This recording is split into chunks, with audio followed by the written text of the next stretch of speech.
Blog Talk Radio. Hello, this is the girl George and the Dragons Radio Show. Today we have an old friend from the Blue Lamp in San Francisco. I used to play a jam there back in about 2000, and Patrick used to run it. And Toy Yamaji, is that how you pronounce your name? That's correct. You got it. Yeah, Toy Yamaji used to sing there, so she's a singer and songwriter. So how are you doing? Doing good. I'm kind of nervous because I've never done a talk like that, so I'm nervous actually. Oh, well, you're just talking to me. Do you remember me back in the old days at the Blue Lamp? Oh my God! Yeah, who's gonna forget you? You know, who can once somebody saw you, nobody gonna forget you. No, you're outstanding. Yes. So you're doing? You're running some open mics over there in San Francisco? Yeah, until last December, I used to host monthly acoustic showcase every month, and Richmond, outer Richmond, and so that was kind of fun. I did like 2 years. Then right now, I try to start recording again. So that's what's going on right now. Well, let's go. Did Patrick move to Switzerland? I know he moved to Switzerland, and I think his daughter is 18 or something right now. Yeah, I saw that the daughter of picture on the Facebook, and I thought, gee. My goodness, he sure moved far away. What's he doing in Switzerland? I know. I think I know. Who he married with, because she was hanging around in a Blue Lamp. I think you saw her, actually. Blonde, curly hair girl, kind of short. No? I'm sure you saw her. I don't remember him with any girls. I just remember him running the open mic. I liked him, but that's about all I remember about him is that I liked him. Yeah, and she was really, really beautiful, curly blonde hair girl, and ooh, okay. So she drug him off to Switzerland, huh? I think it must be cold there.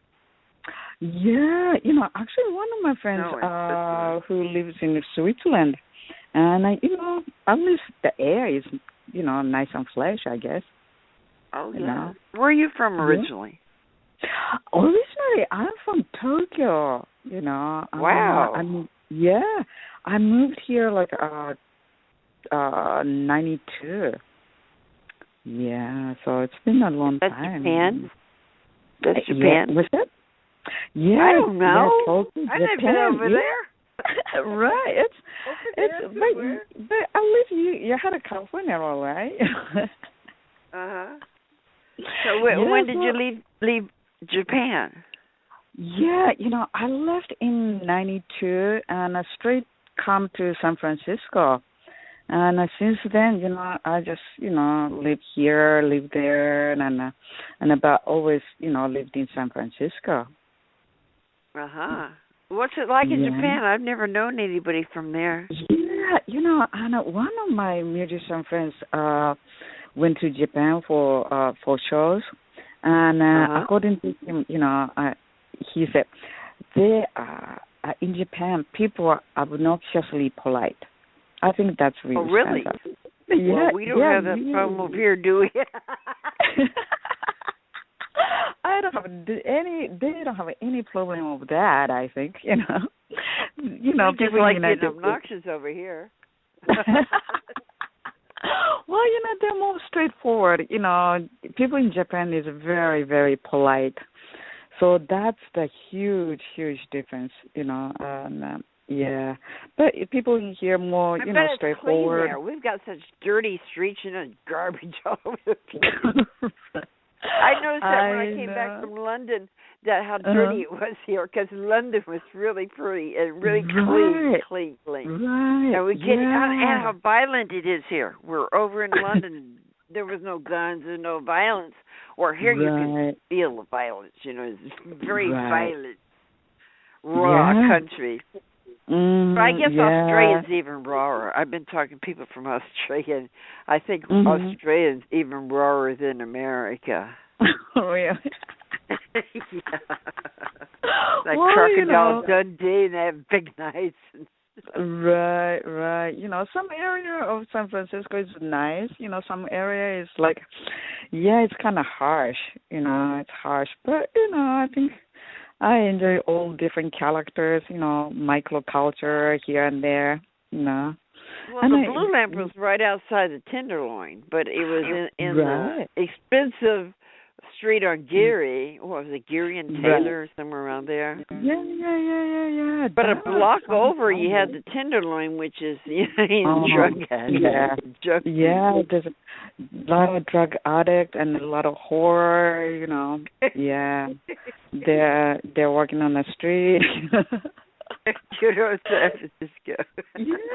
Well, I live in Berkeley. Oakland and Berkeley. We've got our own little street thing going on, Right, especially these days, I'm sure, there's a lot of protests going on, right? Oh yeah.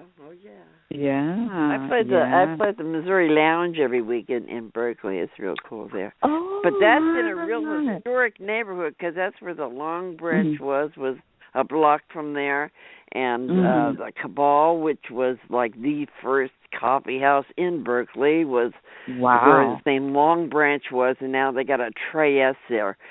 Trey S and the vibrator store. They split it too. So right on. Good Vibrations is there, and the Trey S. They got a new Trey S over in Berkeley, and then behind the club, a block behind us is Fantasy Records, where all of Creedence Clearwater Revival recorded there. Wow. So it's a real famous neighborhood, but mostly a lot of hookers on the street and stuff, Right. Well, there's a two sides going on, if you can see the world like birds are singing, kids are playing, the other side is like, everybody shooting each other, Yeah. So where you live out in the Richmond? You live out in the Richmond in San Francisco, huh? That's pretty nice neighborhood. Out of Richmond. Yeah, but it's foggy though. It's pretty foggy. I used to live in Mission, and also lived in South of Market. So when I moved to out of Richmond, it takes me a while to get used to it, because it's cold and foggy. But, these days I like it. They have a nice, facelift on the street. Parklet is there, and so it's kind of nice, though. Yeah, I used to live out by that park on Dolores. I used to live across the street there. That's nice, though. That's a nice area. If I got robbed. Funny. Somebody came and robbed my whole house, I had this big tape recorder back in the day when you had these big reel-to-reel tape recorders. They stole my tape recorder and all my records and damn it. Oh no! But you know how it is. Yeah, but back in the days, in these days, Mission is kind of hip area. But back in the days, it's it's probably somebody I know. You used to get robbed by somebody you know, somebody you met along the way. It isn't usually by strangers.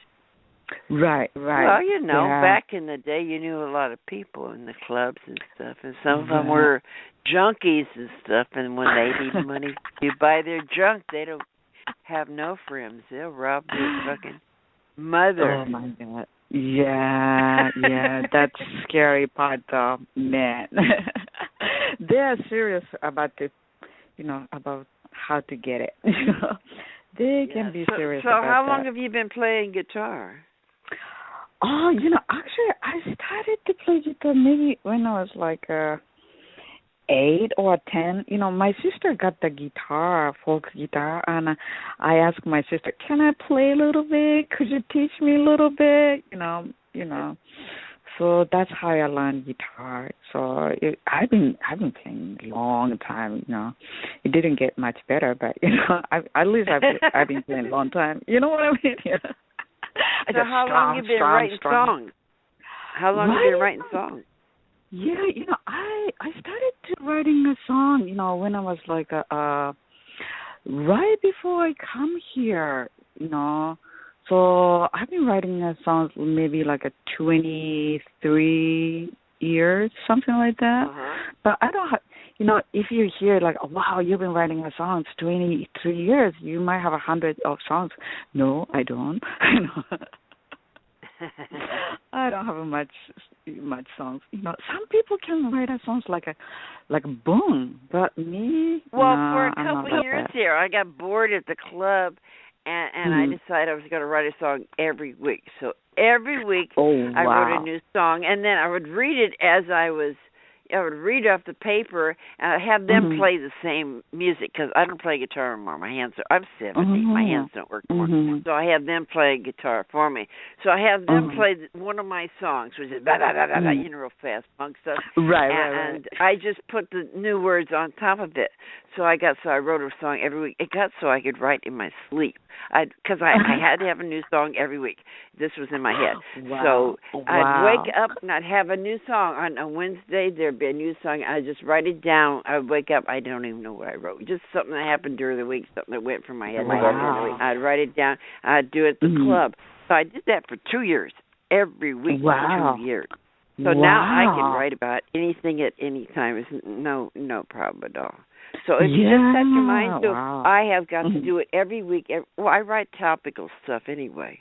I write satire, funny stuff about whatever's happening. Yeah. So, I don't write about my heartaches or that kind of No. I still remember, when we used to go to Blue Lamp, we used to sing along, Johnny Got Help Us. Johnny Got Herpes and Perverts Everywhere.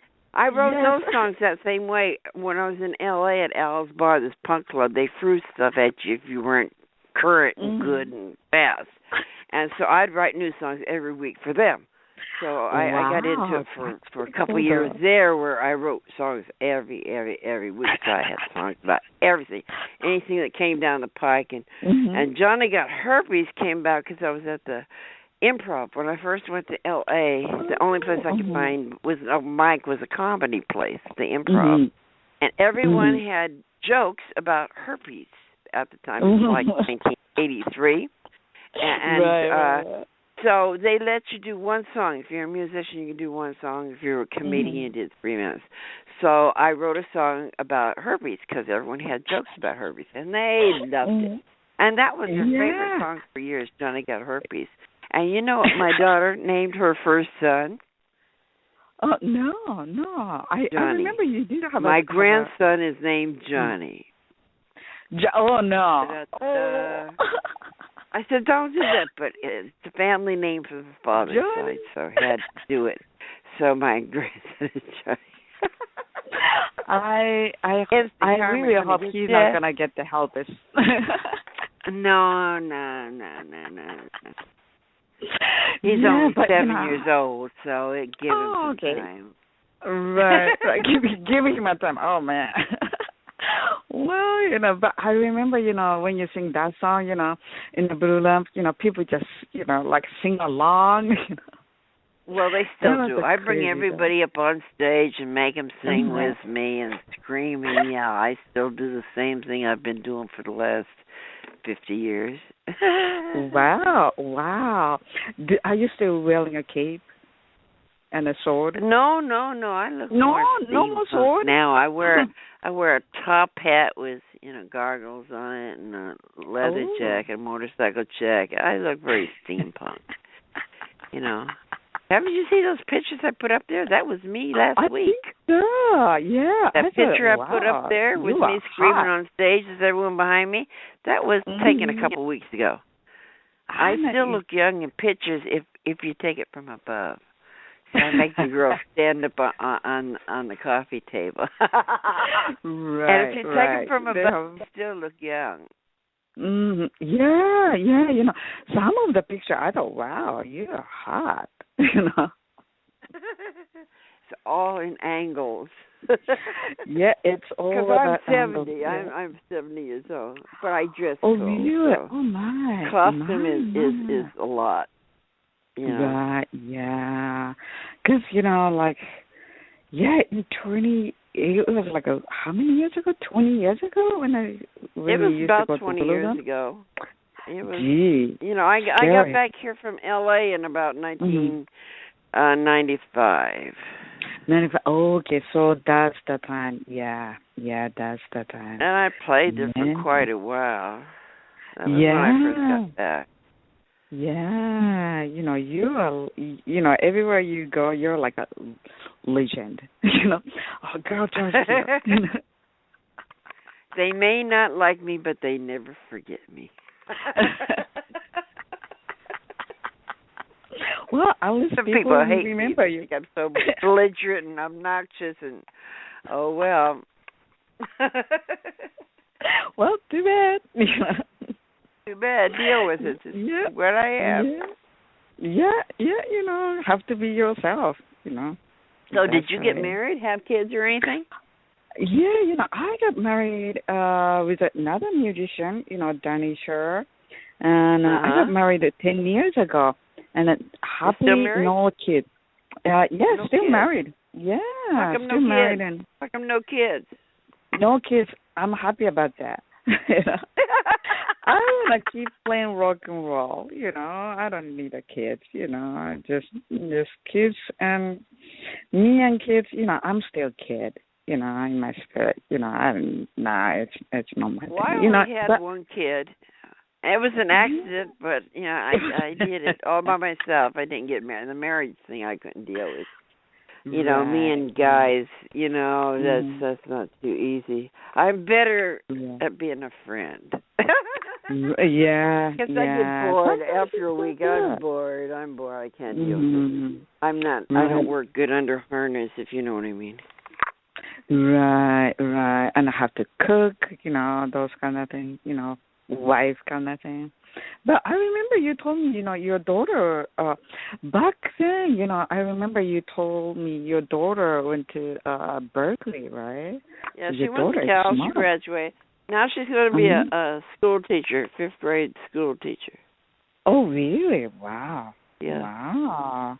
So your daughter is pretty smart, huh? Yeah, she got 2 kids. She got 2 kids, a boy that's 7 and a girl that's 5. The girl's got red hair that goes down to her butt, real long hair. The boy's got curly blonde hair. Oh, that's nice. That's nice. So you're grandma already, huh? Yeah, my grandma. Haven't you seen all the pictures I put up there? She always takes pictures of me. She dresses him in costume, too.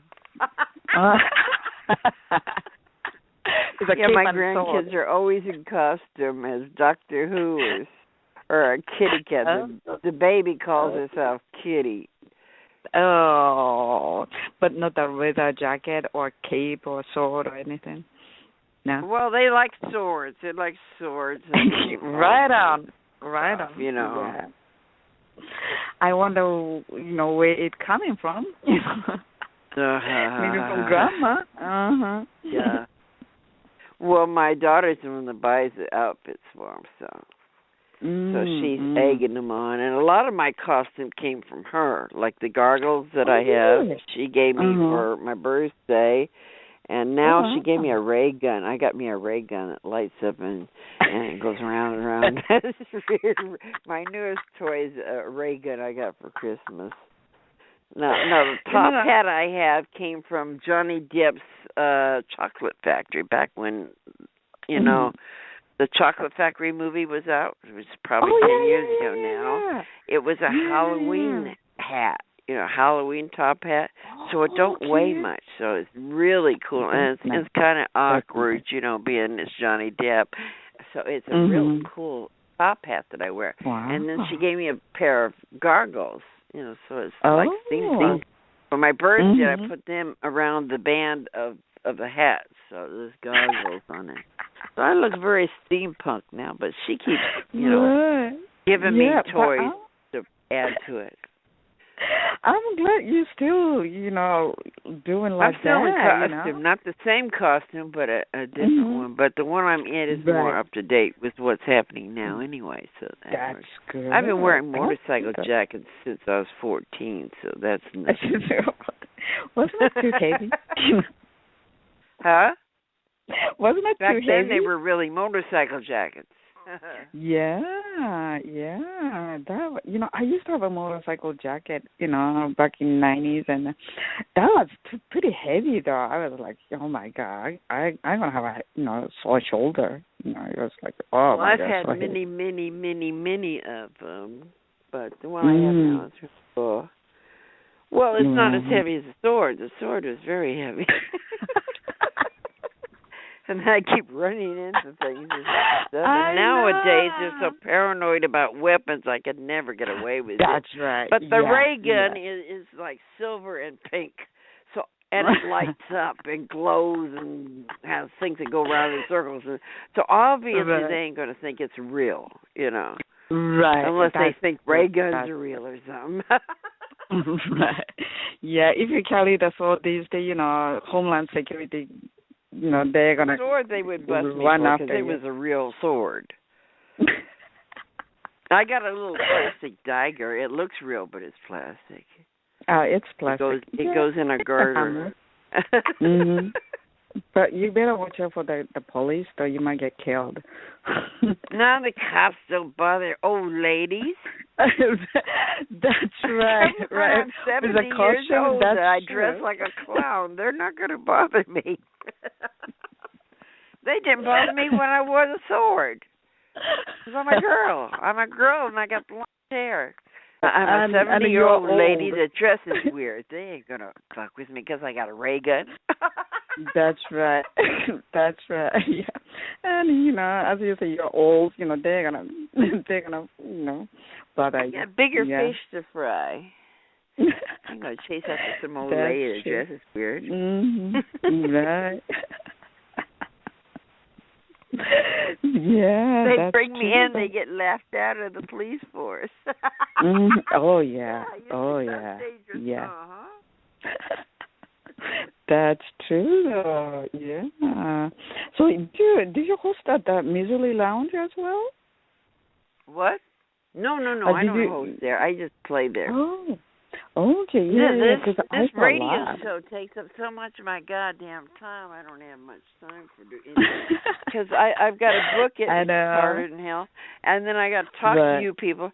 And then I've got to make the video, which takes me like 15, 20 hours for each one of them to get the pictures and to make it smaller and to put them. I have to listen to it and put it where it sort of makes sense.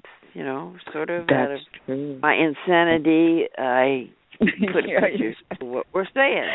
Insanity and against insanity.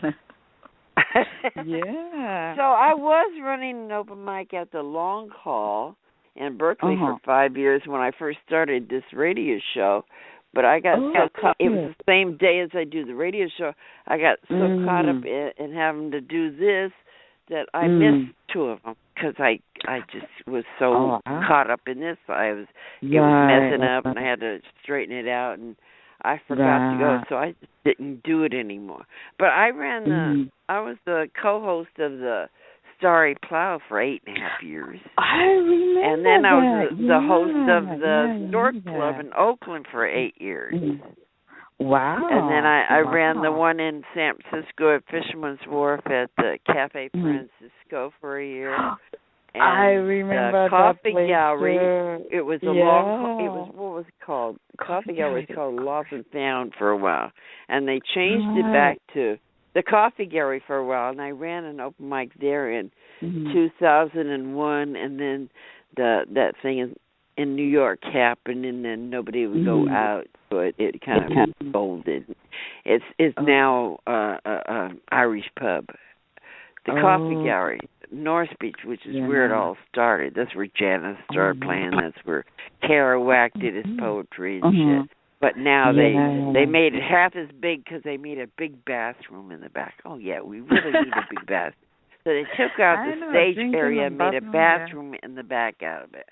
and now it's a little tiny Irish pub, and it's the most Oh. historically place, but they don't play it. They don't use the name, Okay. and they don't. It's so stupid. It's so stupid. Mm-hmm. Oh well, that's the way it goes. Right. Everything But, changes. yeah, but open mic, I always enjoy the open mic. It's good to meet people and it's good to practice your songs. I enjoy the love open mic. Yeah, Because yeah, you can just stay in the same place and get a different audience every week, and you have new kids coming in all the time. So my audience is still 21 to 28. Always have been because it's open mics. So and they're always amazed. I don't need an old audience. I need a young audience. They go, "What the fuck is that?" I know. I think you already won about that. It's like, wow, what's that? I like young art students are my best friend. Yeah. Where they're just looking to try to explore and they're looking for freaks. Well, I'm a freak. I'm proud of it.